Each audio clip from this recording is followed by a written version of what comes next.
Estudo do livro Roteiro, livro de Emmanuel, psicografia de Chico Xavier. Lição 29, Além da Morte.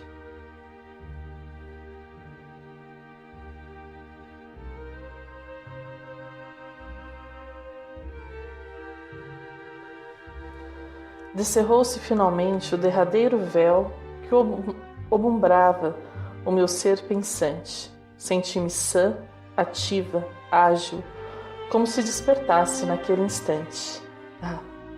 Eu morrera. O texto é de autoria de Maria João de Deus, a mãe de Chico Xavier, que vem lhe trazer notícias do outro mundo. Livro Cartas de uma Morta, e nos remete ao momento derradeiro de nossa existência material. Todos, indistintamente, seguiremos para a morte. Não por acaso diz o dito popular que duas coisas são certas na vida: a morte e os impostos. Porém, pouco se pensa ou se fala sobre a morte. Apesar de inevitável, é um assunto que poucas pessoas abordam com a clareza e naturalidade. Ao contrário, ainda hoje, é um tabu discorrer sobre o tema de forma leve e objetiva. Morremos todos, isto é fato. Por que então temos tanta dificuldade em pensar nisso? Qual a razão da morte ser ainda um assunto sombrio? Certamente pensarão alguns que é por já terem se despedido de entes queridos, dos quais a saudade lhes tange a alma como uma dor dilacerante. Ou talvez pela incerteza do que lhes espera o mundo pós-mortem. Temem alguns pelo que irão encontrar. Mas e se pensássemos que este mesmo ente querido está viajando para um lugar magnífico, onde muito aprenderá? Pensamos que neste lugar estaria com maior liberdade, sem as tristezas da nossa terra. Ainda assim, seria triste? Pensar sobre a morte pode nos levar a quebrar um paradigma de milênios de ignorância, em que o homem acreditava que a morte era o fim de tudo, a extinção do afeto, a quebra do amor. Pode nos levar a perceber tudo com maior naturalidade, observando os ciclos que cada um cumprirá em sua jornada e buscando melhor compreender que o verdadeiro vínculo que nos une, o amor, jamais se extingue. Nesta lição, Emmanuel nos propõe algumas reflexões interessantes sobre o tema, que apesar de trazer a morte em seu título, pode nos auxiliar a levar a vida de uma forma diferente, mais leve, mas também mais produtiva. Iniciemos a lição. O reino da vida, além da morte, não é domicílio do milagre. Passa o corpo em trânsito para a natureza inferior, que lhe atrai os componentes. Entretanto, a alma continua na posição evolutiva em que se encontra. Cada inteligência apenas consegue alcançar a periferia do círculo de valores e imagens dos quais se faz o centro gerador. Ninguém pode viver em situação que ainda não concebe.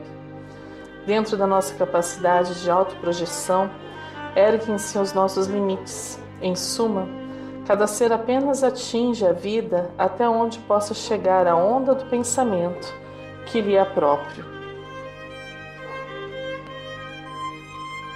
Milagre é ato ou acontecimento fora do comum, inexplicável pelas leis naturais, do qual a morte não faz parte. Ela não modificará nossa mente, ao contrário, permaneceremos vibrando de igual maneira após o desencarne. Nossos hábitos permanecerão, nossos anseios se farão mais claros e buscaremos o que o nosso coração aprendeu a querer. Não se trata de rompimento, mas de continuidade. Emmanuel compara a morte a um retrato da vida, dizendo ainda que a verdade revelará na chapa da memória as imagens que estiveres criando, sustentando e movimentando no campo da existência. O que fui, o que fiz, o que semeei, tudo isto resultará no que me tornei com a experiência terrestre, e diante do patrimônio evolutivo adquirido, serei capaz de progredir minha jornada. Esta também é a resposta que os espíritos deram a Kardec, conforme se infere Na resposta da questão 146 do Livro dos Espíritos, as faculdades perceptivas da alma são proporcionais à sua purificação. Só as de escola podem gozar da presença de Deus. E ainda a questão 155. A entrada no mundo dos espíritos não dá à alma todos os conhecimentos que lhe faltavam na terra. Não há milagre que nos torne bons e perfeitos. Há muito trabalho, dedicação, disciplina para que possamos construir o nosso futuro melhorando passo a passo. Sigamos em frente na lição. A mente primitivista de um mono, transposto ao limiar da morte, continua presa aos interesses da furna que lhe consolidou os hábitos instintivos. O índio desencarnado dificilmente ultrapassa o âmbito da floresta que lhe acariciou a existência. Assim também, na vastíssima fauna social das nações, cada criatura dita civilizada, além do sepulcro, circunscreve-se ao círculo das concepções que mentalmente pode abranger.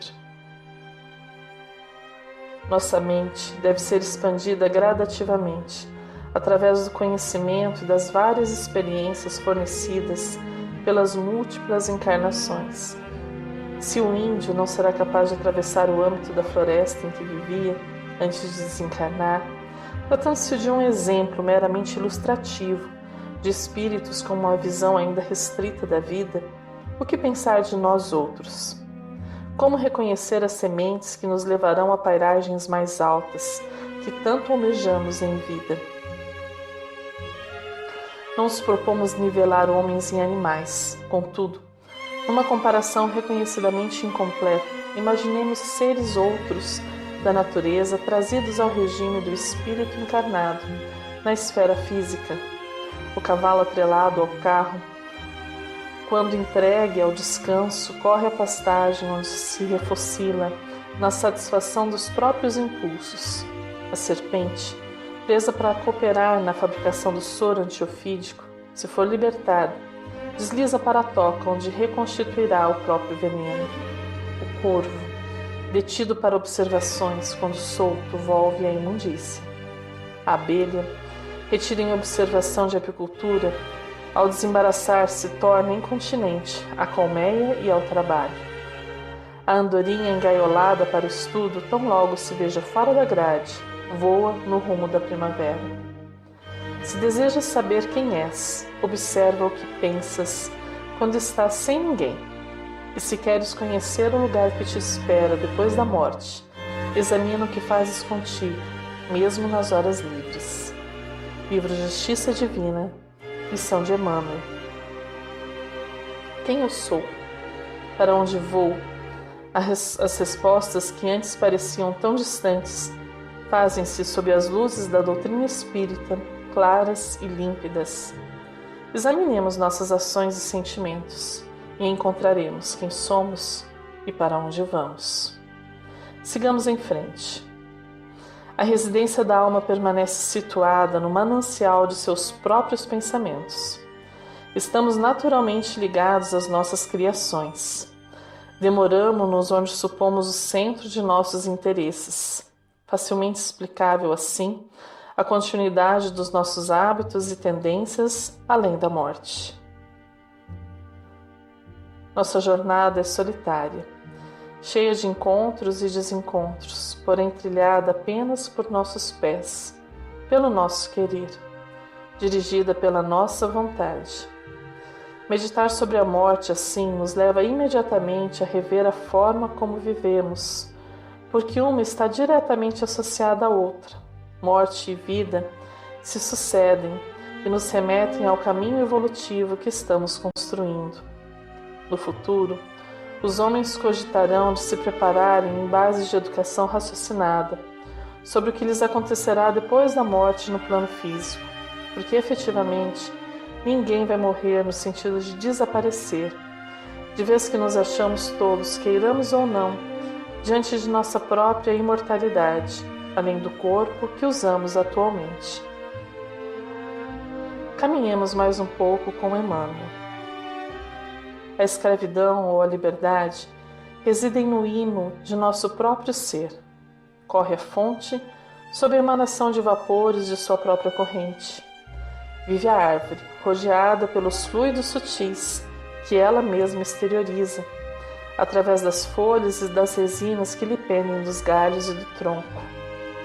Permanece o charco debaixo da atmosfera pestilencial que ele mesmo alimenta, e brilha o jardim sob as vagas do perfume que produz.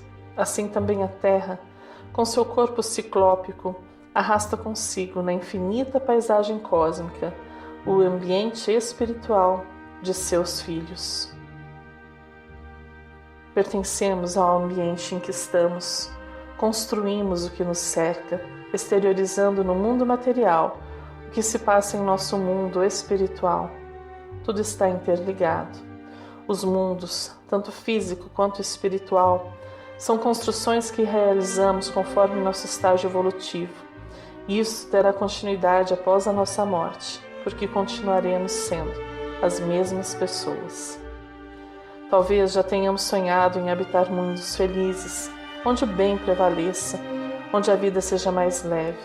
Quem já leu o livro Nosso Lar, certamente já imaginou se seria digno de ser recebido em um lugar tão belo e organizado. O que a lição nos chama a refletir é que este mundo começa em nosso interior, dentro de nós. Sentiremos a paz, a alegria, a esperança, e tudo isto transformará o mundo que habitamos. É um ensinamento profundo e valoroso. Se estou feliz onde vivo, mesmo diante dos obstáculos e adversidades, tenho olhar para compreender e ser grato, tendo a percepção do bem e não apenas do mal. Isto permanecerá mesmo depois do desencarne. Porém, se o mundo em que vivo é só tristeza e infelicidade, a grande chance de que isto permaneça no mundo espiritual quando a morte nos visitar. A grande alegria, porém, é sabermos disto tudo hoje e termos a rica oportunidade de ajustarmos nossa vida para termos uma boa morte. Caminhemos mais um pouco com a lição. Atravessado o grande umbral do túmulo, o homem deseducado prossegue reclamando aprimoramento. A criatura viciada continua exigindo satisfação aos apetites baixos. O cérebro desvairado entre indagações descabidas não foge de imediato ao poço de obscuridades em que se submergiu. Minhas imperfeições seguirão comigo, minhas dores, mágoas, dúvidas e inquietações. A Revista Espírita de 1865 nos traz um belíssimo discurso de Victor Hugo junto ao túmulo de uma jovem, do qual reproduzimos alguns trechos que nos auxiliarão a melhor compreender a lição. Em algumas semanas ocupamo-nos de duas irmãs, casamos uma e sepultamos a outra. Eis o perpétuo tremor da vida. Inclinemo-nos, meus irmãos, ante o severo destino. Inclinemo-nos com esperança. Nossos olhos não foram feitos para chorar, mas para ver. Nosso coração não foi feito para sofrer, mas para crer. A fé numa outra existência nasce da faculdade de amar. Não o esqueçamos. Nesta vida inquieta e apaziguada pelo amor, é o coração quem crê. O filho conta encontrar a seu pai. A mãe não consente em perder para sempre o filho. Esta recusa do nada é a grandeza do homem. O coração não pode errar, a carne é um sonho, ela se dissipa. Se esse desaparecimento fosse o fim do homem, tiraria a nossa existência toda a sanção. Não nos contentamos com esta fumaça que é a matéria, precisamos de uma certeza.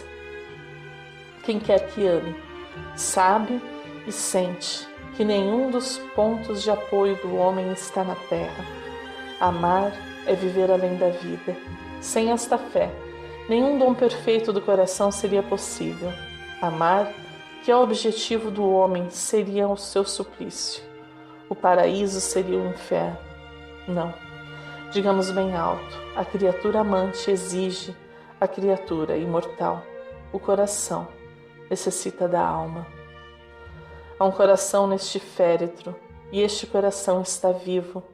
Neste momento ele escuta as minhas palavras. Emily de Putron era o doce orgulho de uma família respeitável e patriarcal. Seus amigos e parentes tinham por deleite sua graça e por festa seu sorriso. Ela era como uma flor de alegria a desabrochar na casa. Desde o berço era cercada de todas as ternuras. Cresceu feliz e, recebendo felicidade, dava felicidade. Amada, amava. Ela acaba de partir. Para onde foi? Para a sombra? Não. Nós é que estamos na sombra. Ela está na aurora. A carne é um sonho. Ela se dissipa. Não obstante, há quem viva como se a carne fosse eterna, concedendo a ela e aos bens materiais todas as suas energias, todo o seu vigor. Caminhemos em plano mais elevado. Tenhamos consciência que estamos aqui apenas de passagem, matriculados nesta escola divina, esforçando-nos para tirar o melhor proveito das lições que nos são oferecidas. Vejamos o encerramento dado por Emmanuel a tão rico tema. E a alma de boa vontade encontra 1000 recursos para adiantar-se na senda evolutiva, amparando o próximo e descobrindo na felicidade dos outros a própria felicidade. Em razão das leis que nos governam a vida, nem sempre o mensageiro que regressa do país da morte procede de planos superiores, e nem a mediunidade será sinônimo de sublimação. Determinadas inteligências desencarnadas se comunicam com determinados instrumentos mediúnicos.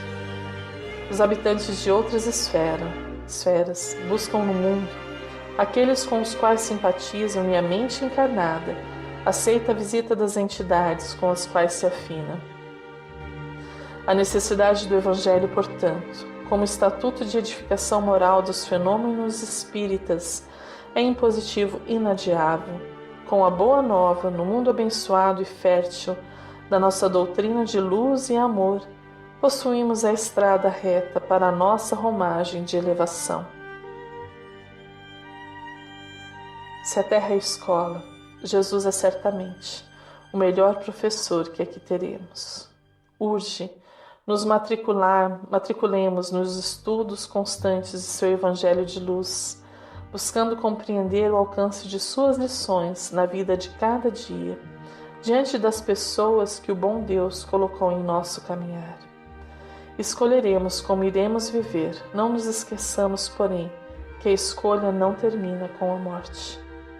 Fazer boas escolhas é seguir sem nada temer, sabendo que a morte virá por meirinho seguro, mostrar-te a grande conta, a fim de que te informes que nasceste no mundo somente para o bem, e somente o bem é capaz de levar-te em santa plenitude de quitação com a vida, para a glória da luz sublimada e sem fim. Emmanuel, Marcas do Caminho. Um fraterno abraço e até o próximo estudo.